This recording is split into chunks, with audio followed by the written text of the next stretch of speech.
Good morning, everyone. I'd like to welcome you to our Hangout, Bridge Digital and Forbidden Technologies. We're going to do a Hangout on Forbidden Technologies Forscene product, which is an exciting product that's been around for a while, but is now coming into the U.S. market strong and doing a lot of great things. So I'm going to show you what we're going to cover here.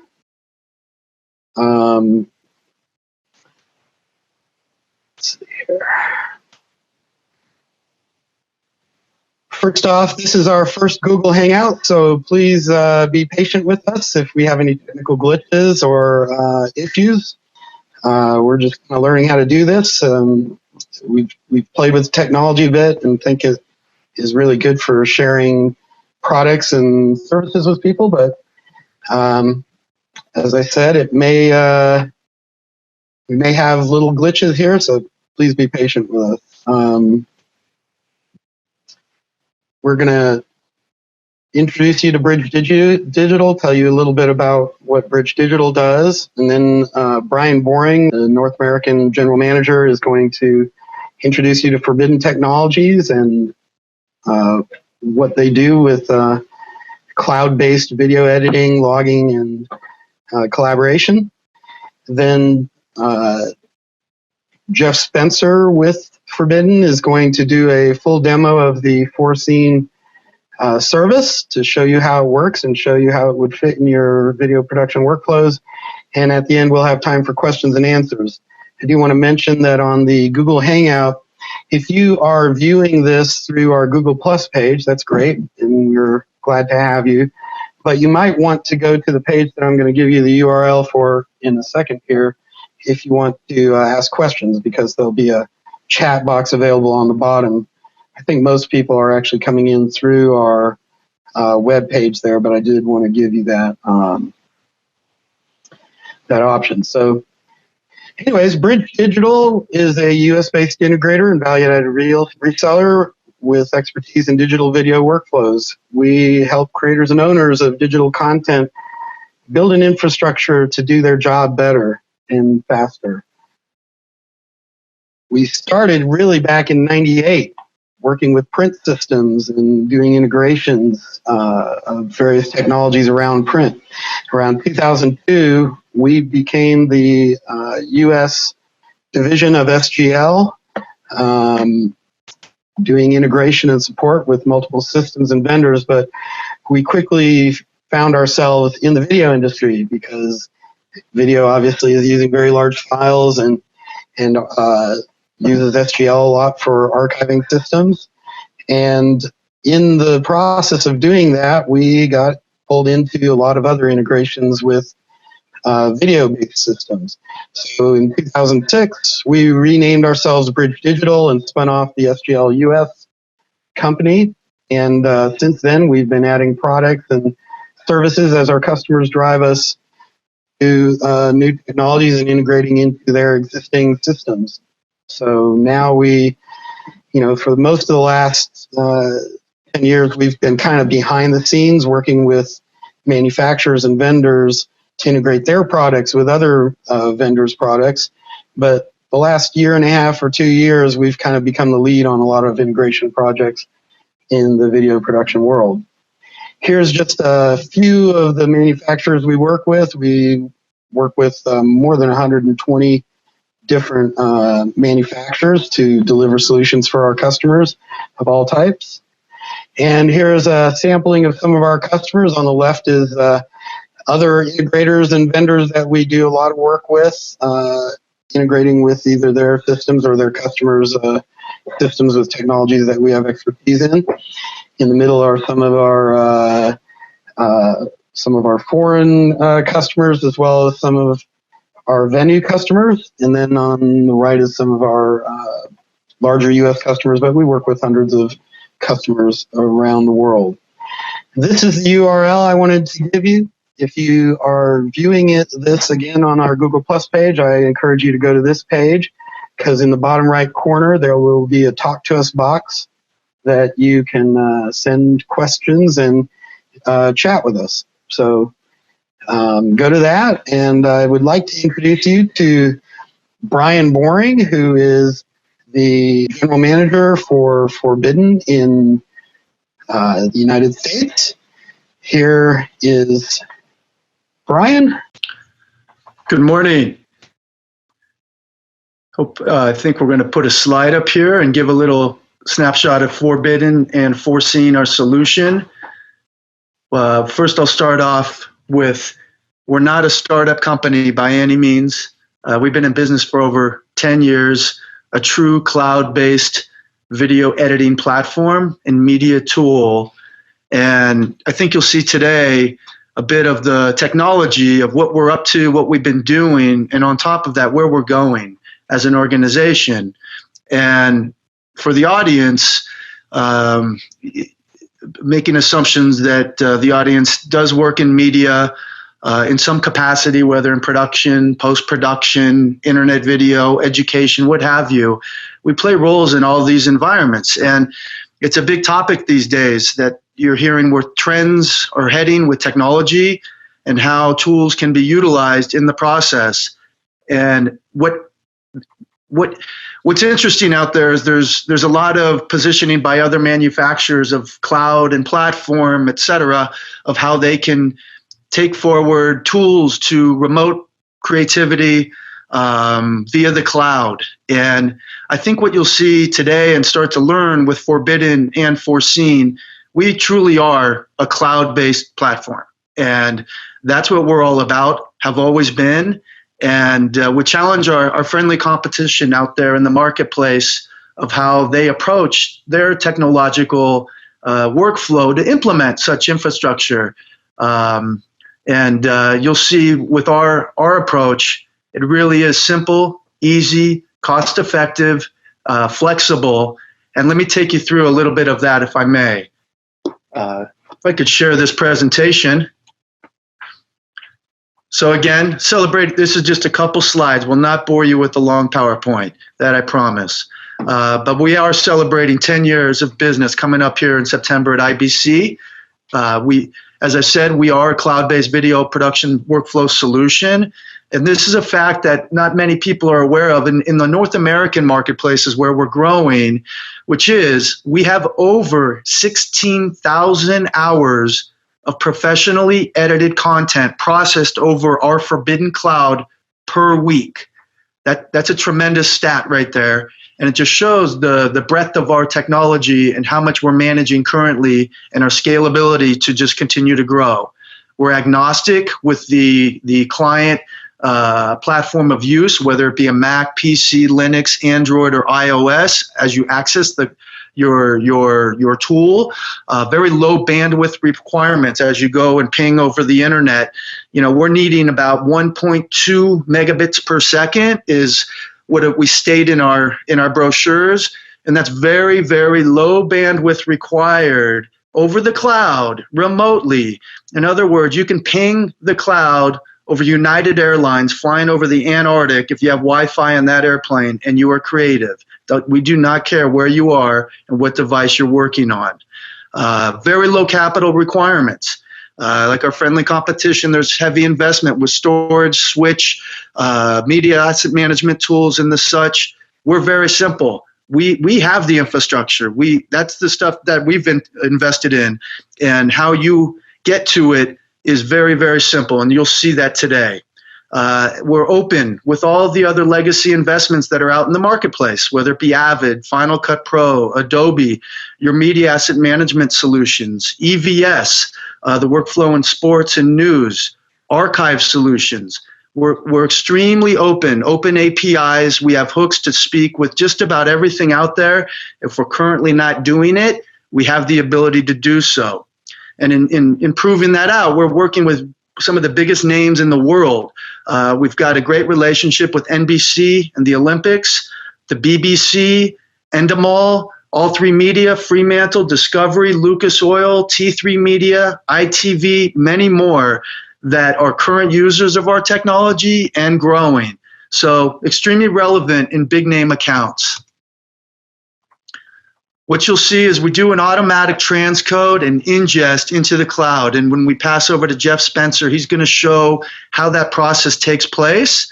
and then how then once that process takes place, how you can access that content remotely, again, on any type of device you may have. We're utilizing existing IT infrastructure, whatever exists within a facility, your cellular 4G device. There's no special investments to access the software. We're software as a service. We're SaaS, which means there's no software download to access the content via the cloud. It's administered through our administration tool to have users get access to the content, but it's secure and it's flexible. And so it's something, if you imagine, where you can have it on for a period of time and then you could turn it off. And we have very easy ways to approach that. We could log, we could search, we can edit, we can review and approve footage. Flexible tool. Again, integrates with existing post-production platforms, legacy investments. We fit right in. We complement what exists today. At some points, we also can replace what exists today, but the same notion, we can complement quite a bit of what exists today with a very low expense to get in. We just announced yesterday on transcription a relationship with Take One Integration. They're based in the UK, one of the largest transcription organizations in the world. Anybody dealing with any sort of transcription, it's literally a one-button push to get to Take One for those transcription services. Our key components of where we're working: broadcast post, sports, news, internet content producers, education, and it's a media tool. So if you think of it, I mean, we're even speaking with hospitals, we're speaking with security organizations, we're speaking with anyone and everyone that deals with media, because we're relevant. And I think you'll start to see that as we go. And the main component is, again, accessibility anywhere on any device in a flexible tool. So I want to pass over for a very quick overview of some IBC news we'll have here in September. Our head of engineering for North America, Antonio Nakur, and he's just going to give just a very brief overview, a little sneak peek at IBC. We'll pass it over to Jeff Spencer following and get into the demo. So if I may, I'm going to pass to Antonio, and we'll talk a little bit about IBC. Thank you, Brian. For IBC, we'll be announcing a new redesign of our web interface. So you'll be able to see a new look for the tools that you have, enhancement in tools. We will be looking at media asset management type of scenario for us. We'll be able to move high-res media. We'll be able to, from a web interface tool, you'll be able to create proxies, create EDLs, create AAFs. You'll be able to move media from one Forscene server to another Forscene server. So prime example, you have high-res footage in New York and you need it in LA. You're just dragging it, and behind the scenes, it transfers over at an accelerated speed.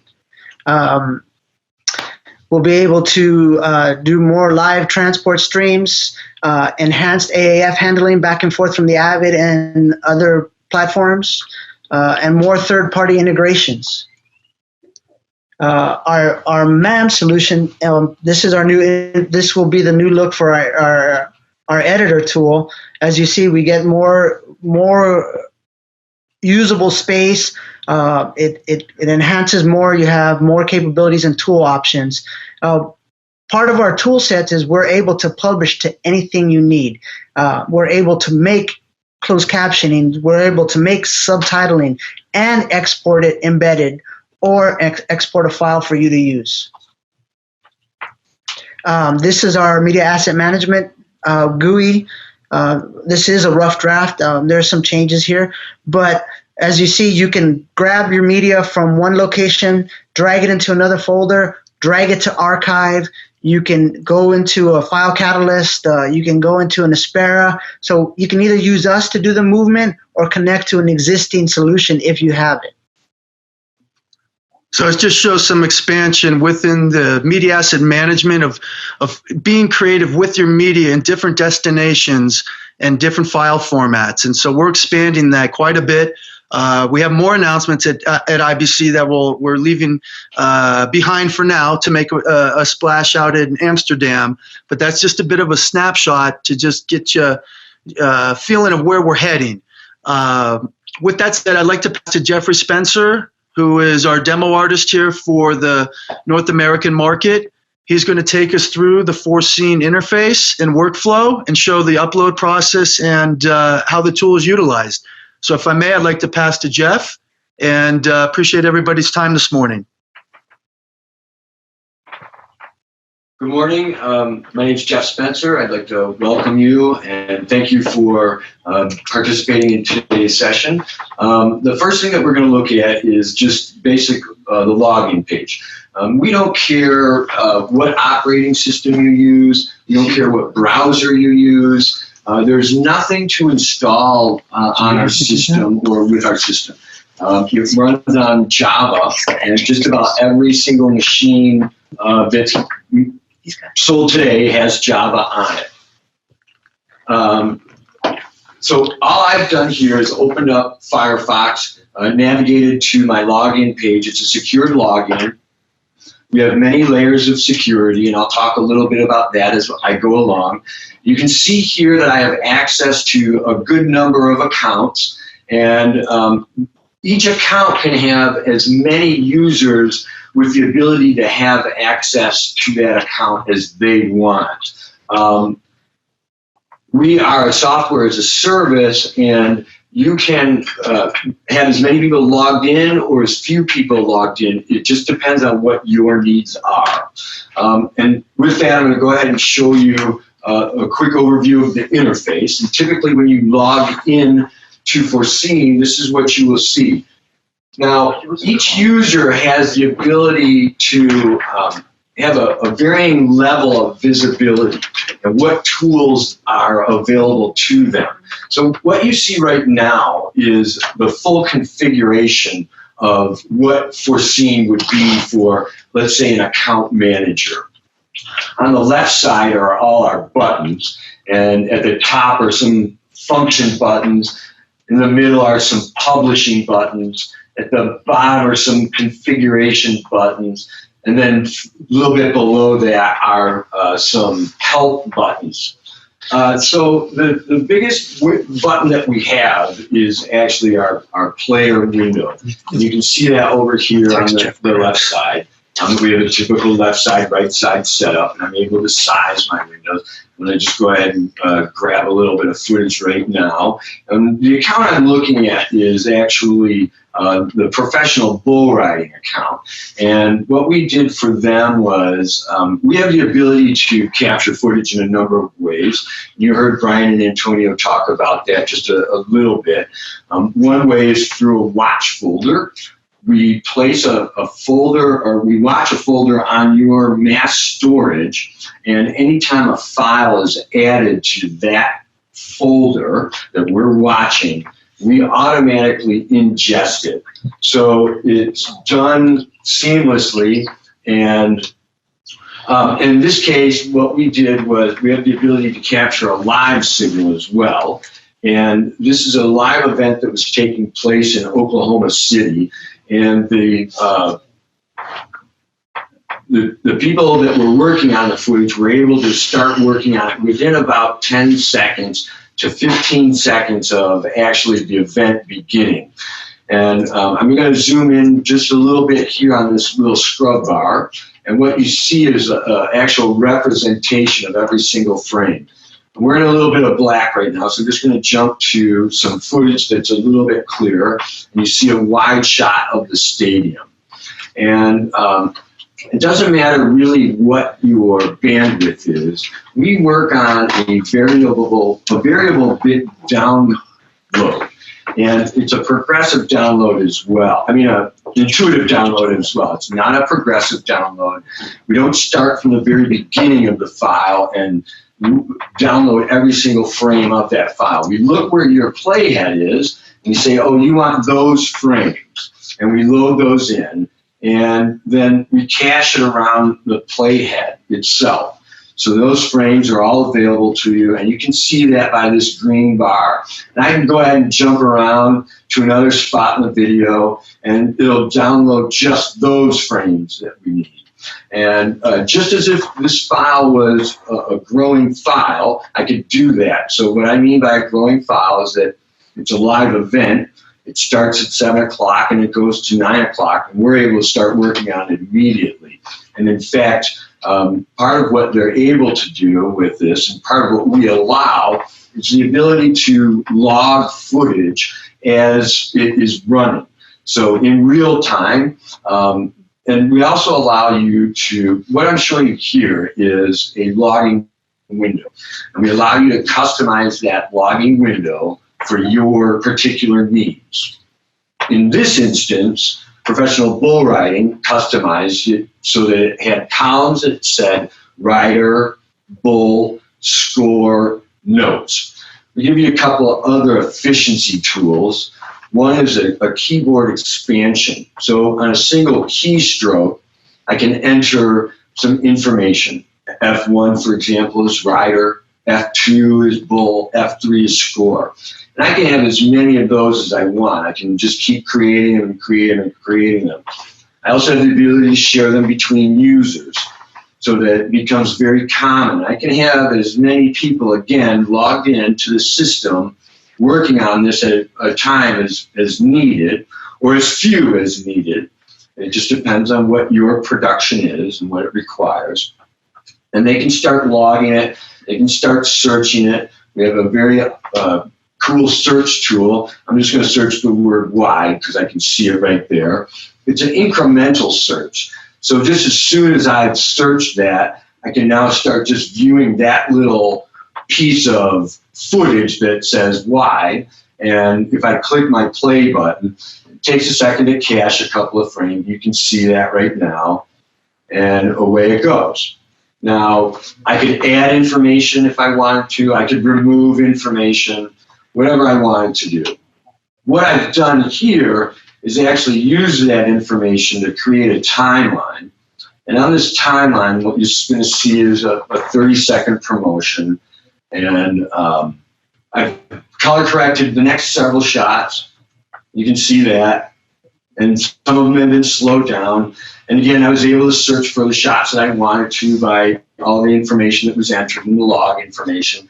And then as well, I have a overlay layer, if you will. I have 3 layers of video that I can access or utilize, and I'll show you that really quickly. And it's all real time. It's all processed in real time. There's no rendering. You can put this together and watch it and know that your edit decisions are accurate and what you expect to do. So right here, I've opened up a visible tracks menu, and you're able to see all of the tracks that are available. I've got 8 channels of audio, 4 title tracks. I've got 2 overlay tracks. I've got storyboard and markers. I'm even able to add locators that can be exported as AAF and imported to Avid. And I'll show you a quick Avid export, if you will, if you're working on the Avid timeline. And then the audio as well, I've been able to set keyframes. I've been able to adjust it so that I have music underneath, and I've got proper levels for my voiceover. All the tools that you would completely expect in a normal nonlinear editing device. This can be used in a number of ways. Sync pulls, you can use it for a full complete edit, just as this. You can use it for just quick mark-ins and mark-outs. It's not really limited in any way other than what your current production is. And then I'm able to export this. In this case, I would export an MPEG, and then they would insert it into their playback system, or they put it on the web, or whatever it is that they would want to use it for in its final form. And I'd probably also export to EDL for archival purposes. And as well, you can see I've got Facebook publishing options and YouTube publishing options. And one other thing is you're able to create JPEGs, and then just as Brian had talked a little bit about integration with partners, being able to have APIs what we did for PVR, we pretty much saved their workflow about 5 hours of production. So they would typically come in and start working on the show. It would be finished at about 9 o'clock. They'd start editing. They would put together a few of their promos. They'd have to grab JPEG images, upload them to another site, then upload the promos that they've added. It was quite a process, in other words. And they probably wouldn't get out till about 2:30. We were, the first night, actually finished with everything by 9:30. The show was over at 9. We finished, posted everything by 9:30. Eliminated one of the steps, actually by automating it through the system, exporting a JPEG and uploading it to their website, as well as uploading the edited file or the edited highlight. So saved them about 4 hours worth of work per production. So that pretty much explains most of the edit tools and some of the capabilities. The last thing I'm going to go over now is a promo for Fight Club. It's a 30-second promotional, and what it does is this is put together as a rough cut, if you will, and then AAF is exported and then imported into Avid, where graphics and voiceover and any other kind of sweetening needs to be done, and then it would be distributed from there. So it's very simple. I'll play it through really fast. Almost with the audio. Just play. I'll just play the video so you can see the video, and you can see that it's an actual cut itself. I'm going to keep the audio muted so that we don't get any feedback. Edward Norton, Brad Pitt, Helena Bonham Carter. And basically, they would take this, again, add a voiceover to it, and then export this to whatever their final delivery method is. It could be for broadcast, it could be for web, it could be for mobile, any number of things. All right, so that's basically the promo. They would probably change the graphics as well. First, let me show you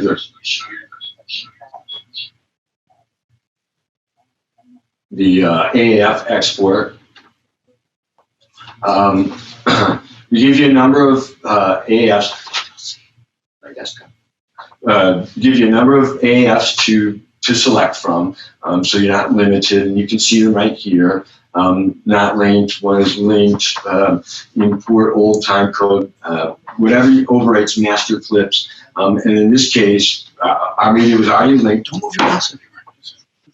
Our media was already linked, and so we're able to actually capture directly from Avid material and import into Forscene and begin working on that. And so that when we export the AAF, it's an automatic relink and it's instant. And so we often are used inside of the edit suite as well to create a story package and feed that from a story producer to a story editor, for example. And that pretty much gives you just a basic overview of Forscene and what possibilities there are. And I guess at this point, we'll open up for questions and answers. Thank you, Jeff. And that gives you a little taste of how Forbidden's Forscene can really give you a lot more flexibility and scalability in your video production work.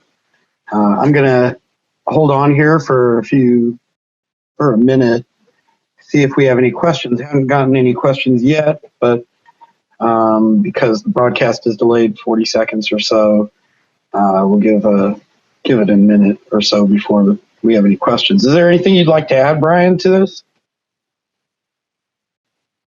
I think, frankly, we just showed just a tiny bit of the actual interface, and it's quite deep.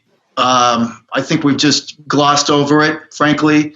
What I would say to the audience here in these webinars, and as John noted at the beginning, this is one of our first group here as a webinar, and we try to a format, and really thank you for your patience in working through it. What I would say is we, as a follow-up from this event, we will do private demos to anybody, anytime. to cover it in more detail to anybody's specific requirements or questions. We do that all the time. So what I would say from that action, if you would please just be in touch with John and the folks at Bridge Digital, who we work very closely with, that we can always do proper follow-up with anybody's very specific questions and workflow following this webinar if for some reason you're not able to get your question across today. So please keep that in mind. We're always available. Absolutely, and I'd like to just add that Bridge Digital is here at your service. We've seen Forscene used in a lot of different environments for a lot of different purposes, and found it to be a great tool that is also not a major investment like many of your other tools for your production workflow are. So give us a call here at Bridge Digital. My name is John Prather. Thank you very much for hanging out with us. Not too bad on the glitches, just a couple with audio, but I think you might have gotten the gist of how everything works. Very much appreciate your time. Have a great day, and we'll see you online.